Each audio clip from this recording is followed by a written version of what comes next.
Ya, Anda masih menyaksikan topik minggu ini, Jokowi ngebut membangun infrastruktur. Anda juga dapat berpartisipasi melalui line telepon di 0215155111 untuk memberikan pertanyaan, memberikan masukan, ataupun mengkritik kebijakan Presiden Jokowi, pemerintahan Jokowi JK. Di ujung telepon saya harapkan sudah tersambung dengan pengamat ekonomi Afiliani. Halo, selamat malam Mbak Afi.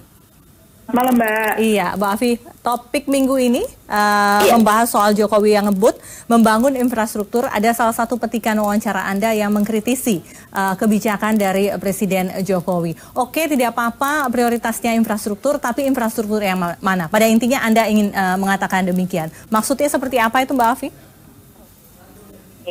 Sebenarnya pembangunan infrastruktur itu sangat baik ya. Biasanya ketika konsumsi turun, investasi swasta turun, maka motor penggerak salah satunya adalah investasi, gitu ya. Nah, tapi investasi yang dikeluarkan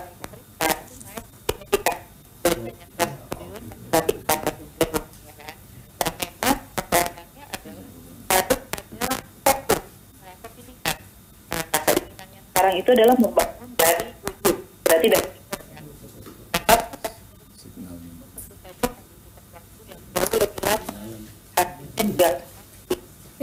Iya Mbak Afi. Mbak Afi, mungkin kami bisa menghubungi Anda kembali dengan memperbaiki sinyal dan lain sebagainya. Saya lanjutkan di studio dulu ya Mbak Afi.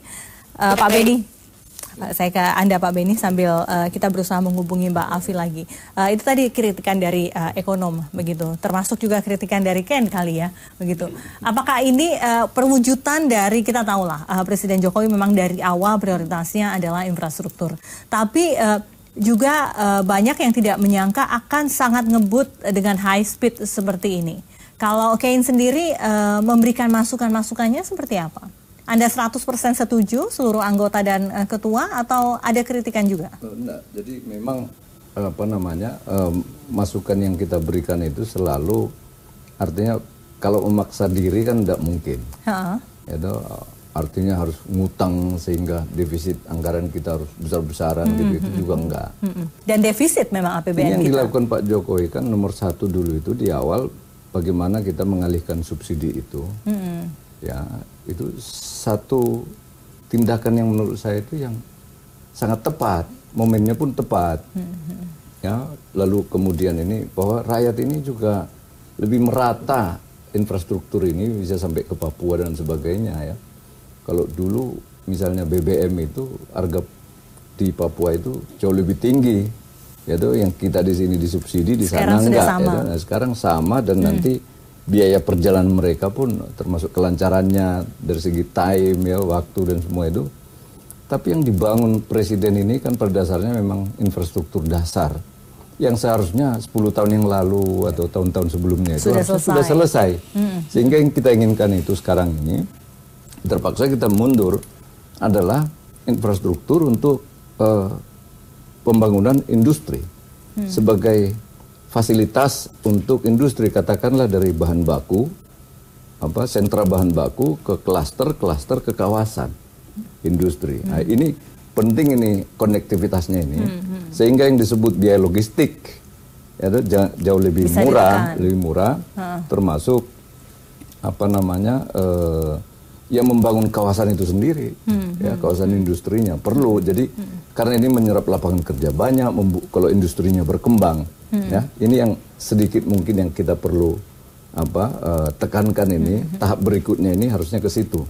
Jadi maksud Anda, benarkah prioritasnya sebetulnya jangan jalan tol dong, begitu, tapi lebih kepada jalan-jalan non tol begitu yang bisa menghubungkan satu kawasan ke kawasan yang lain? Kalau jalan tol itu sebenarnya karena itu sebagian terbesar dibiayai oleh swasta, ya, paling negara ikut membantu membebaskan lahan, gitu. Saya kira itu tidak terlalu mengganggu budgetnya pemerintah. Yang penting pemerintah ikut di situ sebagai pertanda komitmen bahwa proyek ini pemerintah juga ikut. Jadi bukan hanya Anda yang rugi, kita pun rugi kalau ini nggak jadi. Tapi kalau yang infrastruktur dasar ini memang fully funded, dibiayai oleh pemerintah APBN. Tapi itu yang saya katakan tadi, pace-nya itu, kecepatannya itu tetap harus menghitung kemampuan APBN kita. Ya, dan itu yang dilakukan Pak Jokowi sekarang ini masih di situ. Ya, masih bisa menjaga jangan sampai defisit anggaran kita itu pun masih di bawah 3%. Ya, betul-betul dijaga peraturan-peraturan penggunaan APBN ini. Iya. Nah, yang terpenting ini sekarang ini ke depan sekali lagi kita minta itu adalah kalau untuk membuka lapangan kerja baru itu harus dengan industri. Ya. Kalau startup, kalau ekonomi kreatif penting sekali. Tetapi kalau disebut membuka lapangan kerja di situ itu adalah industri yang konvensional yang sejak dulu ada pabrik dan lain sebagainya. Dari sekian juta pengangguran ini saya kira. Nah, oleh sebab itu industrialisasi. Bagaimana itu industrialisasi berkembang kalau infrastrukturnya nggak bagus? Saya kira ini ke depan fokus kita itu penting. Dan itu akan menjaga inflasi, sistem logistik kita akan lebih murah, yaitu kita daya saing kita makin kita jaga, karena persaingan global kita ini kan bangsa petarung, tapi jangan pula kita ini membebani dunia usaha atau industri. Saya kira ini salah satu yang harus kita lakukan itu adalah termasuk jembatannya, industrinya, seperti sawit misalnya. Sawit ini kan menyumbang devisa terbesar kalau dari komoditas pertanian. Iya. Tapi stimulusnya apa? Tapi coba mulai dari desa, mulai dari mulai dari pohon sawitnya itu kan buahnya di situ itu, buahnya itu besar-besar. Membawanya bagaimana itu? Ke pinggir jalan aja udah setengah motor. Kalau tidak kemudian dibangun infrastruktur yang bagus. Dari situ itu bawa lagi ke PKS-nya, ke pabrik kelapa sawitnya. Ini kan butuh jalan juga. Nah, kalau itu diserahkan kepada Pemda Kabupaten saja ini, sepertinya susah untuk industri. Itu baru sawit yang memang sudah sangat dikelola berdasarkan korporatisasi.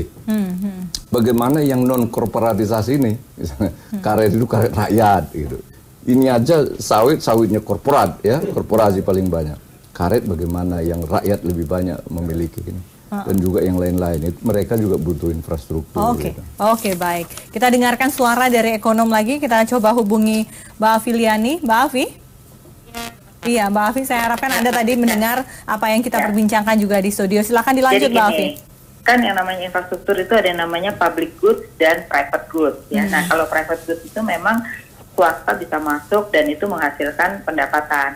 Nah, problemnya adalah dengan anggaran pemerintah yang terbatas, pemerintah itu harus memilih mana yang bisa punya multiplier efek lebih cepat gitu ya. Memang kalau orang tanya adalah lo bangun pinggiran perlu nggak? Perlu. Tapi kan persoalannya ini persoalan ekonomi atau persoalan politik gitu ya. Kalau persoalan politik benar, pinggiran harus dibangun dulu dan itu memakan waktu untuk break even point-nya saja bisa 5 kali lipat di daerah-daerah yang sudah ekonominya jalan gitu. Jadi menurut saya sih yang sekarang harus difokuskan adalah yang memang membutuhkan transportasi dan itu membawa multiplier efek yang cepat. Contohnya, berarti sudah tepat dong apa yang dilakukan oleh Pak Jokowi membangun Trans Kalimantan, membangun Trans Papua. Tapi harus dilihat dulu. Kalau Papua itu secara politik tepat ya, tetapi secara ekonomi itu membutuhkan waktu yang lama untuk pengembalian. Karena tidak otomatis orang itu mau membangun di sana, Mbak. Di mana orang menghitung berapa biaya kos untuk menghasilkan suatu produksi gitu loh. Tapi secara politik bagus karena itu pinggiran dibangun gitu. Nah, ini yang memang harus seimbang karena anggaran pemerintah sangat terbatas. Kalau saya melihat begini, Tanjung Priok dan Tanjung Perak itu yang sekarang itu bebannya sangat tinggi kan. Nah, di situ yang sebenarnya harus dibetulin dulu karena itu bisa memotong ongkos daripada pengusaha sehingga competitiveness daripada barang dan jasa kita itu lebih tinggi gitu, daripada membangun pelabuhan-pelabuhan baru. Pelabuhan baru karena gini, kalau kita mau jujur di kabupaten kota itu banyak pelabuhan tapi nggak ada kapalnya gitu loh. Artinya jangan sampai membangun itu hanya sekedar ada tapi sebenarnya secara ekonomi itu sebenarnya nggak bisa masuk gitu. Nah, ini yang menurut saya perlu dievaluasi kembali adanya atau pengadaan infrastruktur ini yang tidak mempunyai multiplier efek ekonomi itu saya rasa harus diprioritaskan yang belakang gitu. Tapi yang diprioritaskan yang pertama adalah yang terkait dengan daya saing. Karena sekarang kalau kita perhatikan ekspor kita itu sekarang persaingannya luar biasa berat. Jadi mungkin yang harus diorientasikan adalah yang orientasi ekspor itu yang harus dilihat komponen yang berkaitan dengan infrastrukturnya, itu nomor satu menurut saya. Nah, baru yang kedua kita bicara tentang kita ingin menghasilkan devisa kan. Nah, kita ingin menghasilkan devisa, maka yang diharapkan pemerintah kan infrastruktur terkait dengan wisata kan. Oleh karena itu prioritas kedua yaitu wisata-wisata yang akan dijadikan destinasi itu yang perlu menjadi prioritas kedua untuk mendapatkan devisa gitu. Jadi harus dikaitkan dengan devisa atau multiplier efek ekonomi. Kenapa? Jangan lupa kita harus bayar utang juga nantinya kan dari APBN itu gitu. Nah, kalau tidak menghasilkan sesuatu terhadap multiplier efek ekonomi, malah beban utang itu nggak bisa kita kembalikan gitu. Ini yang harus kita perhatikan untuk unsur yang kedua gitu. Oke, baiklah, berhenti di situ ya Bu Mbak Afiliani. Kita ke Pak Danis. Pak Danis itu tadi multiplier efeknya begitu. Jangan sampai meninggalkan hutang yang begitu banyak. Belum tentu akan lanjut sesudah 2019. Kasihan juga kalau tidak lanjut penggantinya akan banyak menanggung hutang. Begini Mbak, ya, saya sangat sependapat dengan Bu Afiliani. Tidak ada keraguan lah bahwa kita jangan sampai membuat sesuatu yang tadi ujungnya menanggung hutang. Tapi begini, pertama tadi yang paling basic. Sekarang itu menurut pendapat saya kita membangun infrastruktur bukan seolah-olah suatu kemewahan. Tidak. Karena itu kita keharusan hanya ya. keharusan, kita mengisi suatu gap. Suatu gap yang dimana kita tertinggal. Itu pertama ya. Kedua, pada kenyataannya memang di kita itu ada suatu disparitas. Disparitas kawasan katakanlah antara Jawa Sumatera dengan sebagian yang ada di wilayah timur, Maluku, Papua, NTT, NTB dan sebagainya. Nah, ini memang yang kita melakukan pendekatan itu memang ada yang memang melayani dan ada juga yang membangun. Tadi maksudnya Bu Afiliani saya paham sekali. Apakah kita hanya fokus yang melayani? Nah, bagaimana kita juga membangun sesuatu infrastruktur sebagai kebutuhan dasar agar terjadi dari yang tertinggal tadi. Ya, oke, konkretnya begini, kita dukungan infrastruktur PU itu sangat dipahami. Tadi Bu Afiliani ya. Pertama kami seperti yang disampaikan Pak Beni, kami mendukung kawasan industri. Dengan jalan tol dan sebagainya di Sumatera ya itu kami mendukung jalan Ketapang, Bitung, akses tol itu untuk kawasan industri. Kami mendukung kawasan-kawasan strategis pariwisata, Danau Toba, Mandalika dan sebagainya. Tapi kami juga mendukung misalnya dalam konteks irigasi, jangan hanya bicara jalan saja, mendukung 13 provinsi yang menjadi lumbung padi nasional. Kami mendukung juga kawasan-kawasan perbatasan. Ini yang satu poin saja tadi yang diinikan ya, perbatasan. Tapi kami juga mendukung konektivitas antar moda. Bagaimana kami mendukung pelabuhan, akses Tanjung Priok, akses ke Tanjung Perak. Tapi kalau semuanya didukung, tidak akan ada yang menjadi skala prioritas. Enggak, itu justru kita pilih. Ya, tidak semua, misalnya pariwisata kita misalnya dari 10 destinasi itu kita prioritaskan 3 dulu. Misalnya Danau Toba, Mandalika, dan sebagainya. Begitu kita prioritaskan. Kita tidak menyebar kepada ini, misalnya untuk pelabuhan. Kita sadar misalnya Bitung itu kenapa kita dukung, karena dia merupakan hub untuk wilayah timur. Kemudian nanti di Kuala Tanjung itu hub untuk Indonesia bagian barat. Tanjung Priok kita dukung karena memang hub untuk di wilayah tengah. Jadi memang ada prioritas juga, tidak semua kita kalau tadi lakukan. kritikan dari Bu Afi adalah ada pelabuhan-pelabuhan yang ternyata tidak ada kapalnya, begitu mengapa dipercantik, mengapa dibikin sedemikian bagus? Ya begini, kan ada klasifikasi pelabuhan ya. Ada klasifikasi pelabuhan, ada yang hub internasional, ada nasional, ada juga yang bersifat lokal. Ini jangan kita generalisir. Jadi sebetulnya seperti misalnya kita hanya Bitung, Kuala Tanjung, Tanjung Perak, kemudian juga nanti ada yang tingkat nasional saja, Makassar dan sebagainya. Tidak semua juga. Tapi sebetulnya sekarang, misalnya kita mendukung pelabuhan Arar di Sorong. Nah itu memang karena di sana kita harapkan menjadi salah satu pintu ya? Untuk dari wilayah wilayah bagian timur. Gimana kita bisa membangun kawasan timur kalau kita tidak menyediakan tidak kuat dan bagus.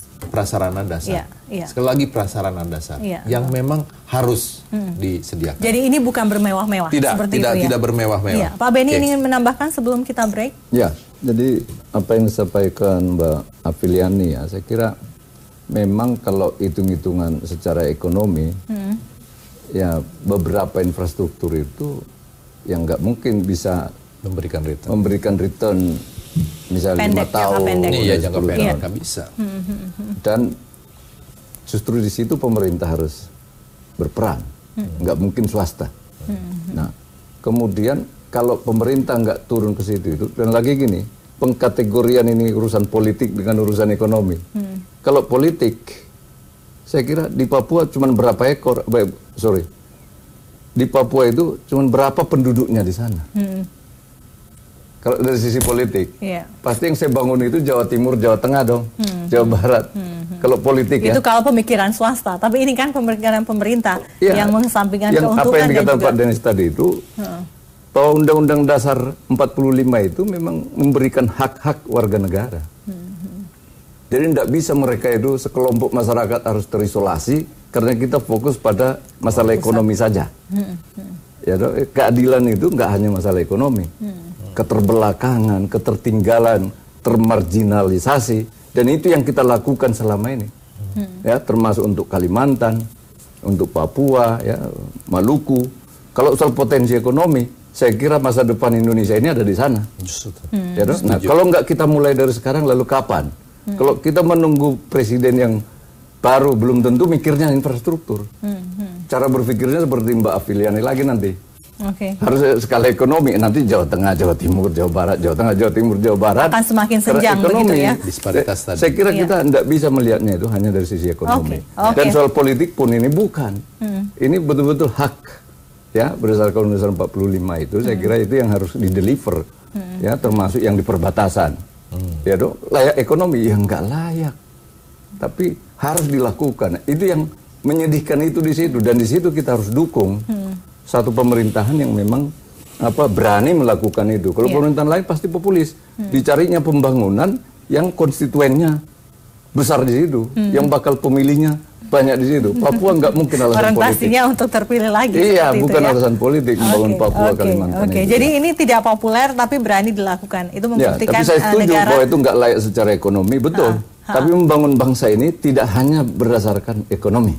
Bagaimana strategi yang juga layak secara ekonomi? Kita nanti akan tanyakan kepada Mbak Afiliani juga. Saya harapkan Mbak Afi masih tetap bergabung bersama kami di Topik Minggu ini. Kami akan segera kembali.